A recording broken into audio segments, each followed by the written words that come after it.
Hi everyone, it's Angela here, Angela the Arcturian, and I just wanted to talk a little bit today about the narcissist soul journey and what the purpose of the empath narcissist dynamic is and what it teaches us on a soul level.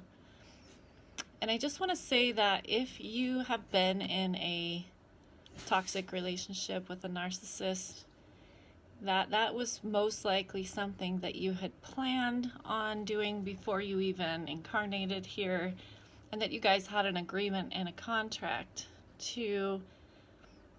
The narcissist's role was to teach you self-love by playing the villain, and you accepted that challenge because the purpose of it was to teach you self-love.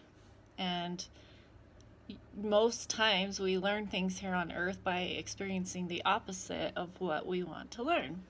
So if we want to learn love, we will experience a lot of hate. If we want to learn truth, we will experience a lot of lies and liars and deception. And I know for me, it took me 3 dances with a narcissist before I finally got it and was able to see what the meaning was. Instead of being victimized by it, I chose to use it to empower me, to teach me self-love, to learn the lessons from it, and to move on. And you know, we have to realize sometimes that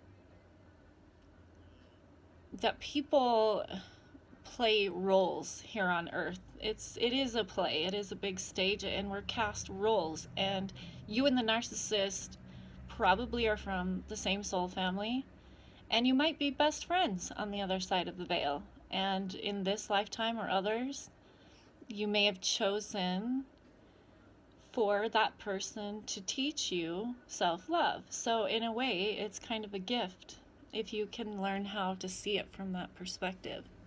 So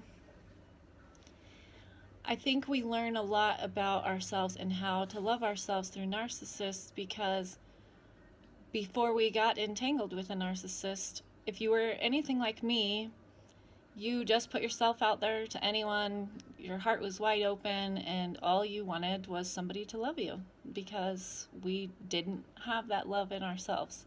So we were seeking it outside of ourselves, which made us perfect bait for the narcissist. They can see that in our energy, and they know that we're desperate to be loved, and all he has to do is, or she has to say what we want to hear and reflect ourselves back to us. Because really, when we fall in love with the narcissist, we are loving parts about ourselves that we can't see in ourselves.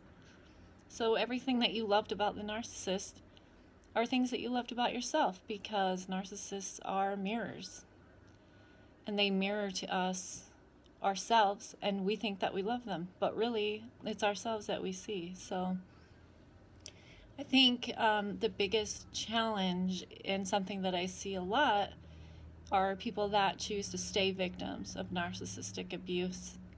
And if you choose to stay a victim to it, you're not going to learn your lessons, and you're only going to get more narcissistic pains projected on you, because it'll be easy for you to become subject to another one. And narcissists they wear many masks, and they're very, very good at deception. That's what they do. They've learned how to survive in society by being what they think that we want them to be, instead of being authentic in who they are, because a lot of them don't know they are. And I think instead of being resentful and hateful towards the narcissist because they're so evil and so mean, and they perpetrate so much pain and destruction on the people that they get involved with, but we also have to see them for what they are, which is a wounded child. It's a wounded child that chose, instead of feeling everything, to shut everything down and feel nothing. It's a self-protection mechanism for them, but it's their own soul path and their own soul lessons. What the narcissist is supposed to learn from being a narcissist, I don't know, because it's not my path, but I can tell you as an empath who's been through many destructive relationships and two with a narcissist and one with a psychopath. I've learned that I can't hold hatred in my heart towards the narcissists that hurt me, because really they gave me a beautiful gift, and that was me loving me. And so I think sometimes it can get really foggy for people, and they choose to see it as victims. I notice this with a lot of women. They just choose to stay victims and poor me, you know, he ruined my life. They ruin all of our lives. You know, it's what we do with it that matters, and how we choose to project that wounding. You know, obviously if we take the time to heal it, then we're going to project it in a healthy way, and if we don't heal it, it just ends up in more toxicity. So there are, you know, a lot of things to be learned from that path, and I absolutely think that it was something that we chose before we incarnated with our soul group, with the narcissist, and decided that this would be the best way to learn self-love. And if I hadn't had my experiences with the narcissist, I probably wouldn't have developed self-love, and I probably would still be trapped in ego and victim mentality and toxic relationships and all of that not fun stuff that we get involved in when we're operating from ego and pain.